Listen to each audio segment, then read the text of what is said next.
大家好，我是 Anthony， 欢迎订阅我的频道。前段时间有位网友在我的频道评论区里提到《巨婴国》一书为何遭到下架，我对这个话题也很有兴趣，所以这期视频打算聊聊这本书的内容，顺便评论下我对这本书思想的意见和看法。2016年12月，武志红的作品《巨婴国》首次出版，立刻在中国社会引起广泛的争议。一个明显的原因是，作者起了一个很大胆也很有争议性的标题，将巨婴这个一个极具攻击性的词汇用在中国身上。巨婴国认为，大多数中国人虽然有着成年人的身躯，但心理发展水平却是婴儿，所以是巨婴。接着，这本书从精神分析客体关系理论的视角，总结了3种巨婴的心理机制：共生、全能自恋和偏执分裂。共生就是没有界限感，我和他人的自我是一体的，未分化的，混沌的，没有边界。全能自恋指人追求一种绝对的控制感和权力欲，认为世界就应该按照自己的意志运转。如果这份自恋被破坏，那就恨不得毁了整个世界，或者毁了自己，这就是偏执分裂。偏执分裂者总是采取非黑即白的极端化的眼光看待世界，他人要么是全好的，要么就是全坏的。巨婴国认为，这3种心理机制广泛地存在于中国社会。接着，这本书对中国社会的诸多经典现象进行了一番点评。武志红认为，从中国人的夫妻关系、亲子关系，再到中国人的习俗、中国式的好人、中国的政治等等，都不同程度地体现出了巨婴的心理结构。这种对中国国民性的批判，很容易让我们联想到另一本很有名的书孙隆基的《中国文化的深层结构》。武志红自己也在序言中说道，孙隆基的观点给了他很大的启发。只不过孙隆基论述中国文化的结构时，主要采用的是哲学和宗教的视角，而武志红的书则是从心理发育水平来解释的。随着巨婴国的发布，巨婴这个词迅速成为了一个火爆全网的概念。2016年12月26日，新华网转载了中国青年报的一篇文章，我们90%的爱与痛与巨婴心理有关。2017年1月，该书就入选了作家文摘的好书榜。不过到了2月，巨婴国的出版商北京磨铁图书有限公司发布了下架通知函，称巨婴国一书因质量不合格，向经销商要求下架召回，并安排退货。随后，一些宣传这本书的网络文章和节目遭到删除，在淘宝、京东等电商平台上也无法搜到。当然，这本书并没有达到被全面封杀的程度，像百度百科的词条仍然保留着。孙隆基的另一本批判中国国民性的书籍《为断奶的民族》，连百度百科词条都没有。一个可能的原因是，这本书涉及到了6·4这样一个敏感的政治事件。当然，在中国大陆，所谓图书有质量问题只是个幌子。中国政府对出版物的审查制度极不透明，比如我自己就写了一本关于个体心理的书，到现在还在审查中。我的编辑告诉我，现在的意识形态红线越来越多，政府不喜欢出版物涉及到社会议题，所以他们一直在努力地帮我修改。然而我在书里其实并没有说什么政治敏感的话，至少比起巨婴国要少得多，所以武志红的书放到2024年压根就过不了审核。不好意思，自我袒露的有点多了，还是回到主题。虽然巨婴国遭到下架，但巨婴一词并未因为这本书的被禁而销声匿迹，甚至在2018年还被《咬文嚼字》杂志评选为年度10大流行语。不过在我看来，这种流行并非因为人们对精神分析或者客体关系理论感兴趣，而在很大程度上是因为这本书所罗列的社会现象极其广泛，是每个中国人都经历过或目睹过的，并且这本书似乎给了这种种复杂的令人头疼的问题一个极其简单粗暴的解释，因为大家都是巨婴。在大多数使用者的语境里，这个词和弱智、白痴等等骂人的话意思差不多。那些包含地域歧视、性别歧视的脏话都有自己的特定受众，不容易获得所有人的传播，但巨婴这个词原则上能适用任何一个群体。这恰好迎合了中国社会潜藏着的无处不在的戾气，人人都能从这本书里看见自己所讨厌的人，就连人民日报公众号也这么用。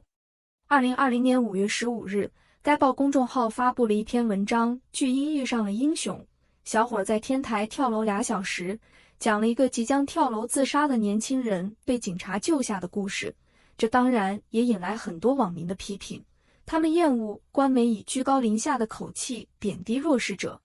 其实，若按照据英国的观点，人民日报这种缺乏共情能力的表现，或许离巨婴的本意的距离更近一些。那么，巨婴国为什么会遭到封禁呢？很多人觉得这本书是由于年轻人对孝道和原生家庭的反感才招来封禁的，包括《纽约时报》有一篇文章也是这么认为的。但我对这个观点不认同，因为武志红之前也写过不少书批判孝文化和家庭文化，比如《为何家会伤人》等等。中国官方对待家庭权威和儒家的忠孝伦理态度是比较微妙的。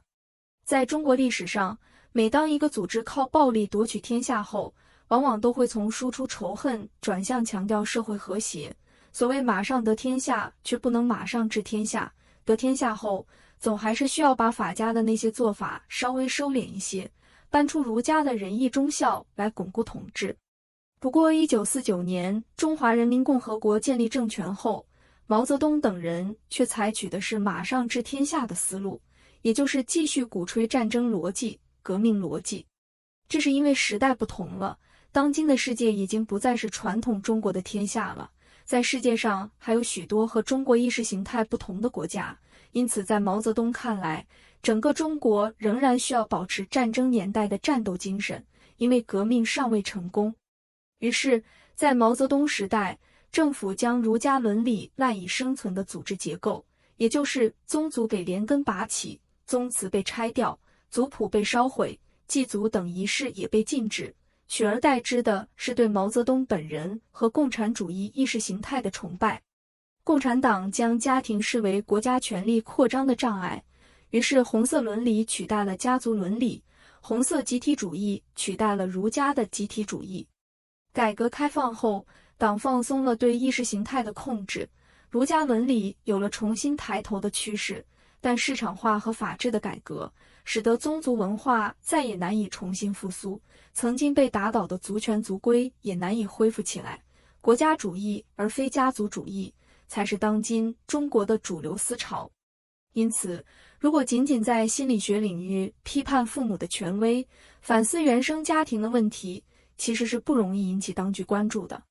这也是中国心理学界看起来有一种分裂感的原因。在个人领域和家庭领域，心理学者们可以大胆地引用最先锋的西方理论，强调心智自由、个体的价值和真实自我。然而，一旦涉及到社会和政治话题，心理学者们完全收起那种进步和自由的形象，并常常以专业性为由保持沉默。不过，巨婴国是一个例外。总的来说，这本书对中国政治、历史和社会事件的评论是非常零散的，而且由于审查的原因，表述也比较笼统和模糊，但其实在整本书中随处可见，且有不少触及到了比较敏感的话题，所以这应该是它被封禁的主要原因。比如，在《巨婴梦的另一面》这一节中，作者说道，很多中国式的图景中都有这样的意味，一个无怨无悔的、无欲无求的全能妈妈在照顾一个有欲望的巨婴。中国式军师和帝王就是如此。中国历史，在我看来，都是一个为所欲为的大流氓式的巨婴，加一个无欲的军师联手创造的。经典如刘邦和张良、朱元璋和刘伯温。这段话很容易让人联想到毛泽东和周恩来的关系。我相信武志红在写这段话的时候，肯定联想到了这两人。毛泽东出生在湖南的偏僻山村，由于父亲专制的性格和湖湘文化的影响，毛泽东自幼养成了桀骜不驯的草莽英雄习气。周恩来则是一个世家大族的破落户子弟，深受江浙文化气质的熏陶，被出身于书香门第的四母所养育，处处带有温良恭俭让的儒家人格。这种君臣组合在中国历史上的确是非常经典的。在共产党成立初期，乃至随后相当长的一段时间，周恩来的党内地位都在毛泽东之上，但最后却和毛形成了君臣关系。周恩来自己的隐忍和屈从的性格是一个关键因素。作者以巨婴和大母亲类比中国的君臣关系，是很有洞察力的。在我们为何沦为祸害型社会这一节，作者说道，发明集体之心者，自己也有私心，最后成为集体之心是用来统一中下层民众的，而高层则知这是一种愚弄。但即便在高层，最初也得构成一个集体自我，否则没战斗力。新中国之所以能成立，就是因为那一代领导人发现了统一战线的重要性，而不遗余力地去做这件事，也果真将天下人之心基本统一到一起。中国历史轮回，即集体自我不断构建与破碎。集体自我得以构建时，会爆发出强大的能量，大家都觉得我们是一起的，一条心。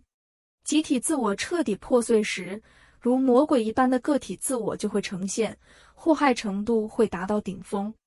这段话算是从心理学的视角诠释了文革爆发的机制，即中国人的个体性自我始终无法发展，导致各种混乱和祸害的现象，而这种局面又让人们不得不呼唤一个新的专制者来镇止这一切。这就是中国历史治乱循环的一个固定模式。在《讨好与人间》的诗歌中有这样一段话，我没有资格看到雷锋的真实存在，但若从表面看，也很符合心理学道理。一个孤儿当做好人时能得到关注，甚至是最高领袖的关注，那他自然会对此超级执着。中国式的图景，譬如文化大革命、传销、成功学等等，都有这样的一个底色在。无数有严重被抛弃创伤的人，拼命去抓住一点什么，以此形成一种存在感。但同时，只要一孤独一安静，就会感觉到要命的空虚。这段话很深刻地诠释了雷锋这样的模范人物的心理结构。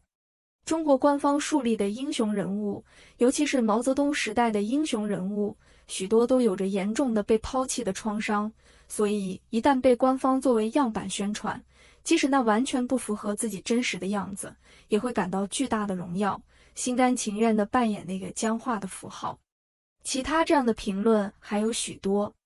总的来说，尽管巨婴国对中国政治和意识形态的评价是比较粗略的，但仍然有不少触及了意识形态红线，至少是容易引发联想的。而官方对出版物的审查要比一般的言论严格得多。从心理学的角度看待中国政治和历史，尤其是去审视中国人的政治创伤，在中国大陆的出版物中仍然是非常稀少的，这与这个视角蕴含的巨大价值是不相称的。当然，我自己也非常认可这种解读，比如2023年1月我发布的这2期视频就是一个尝试，也就是从政治运动给中国人造成的心理创伤来解释今天中国的社会现象。感兴趣的网友可以点击右上角观看，也欢迎大家在我的评论区留言。今天的视频就到这里，我会把这期视频放在心理与教育这个频道。如果你有任何问题需要咨询，请联系我的邮箱，详情请参考这张图片。感谢大家的收看，再见。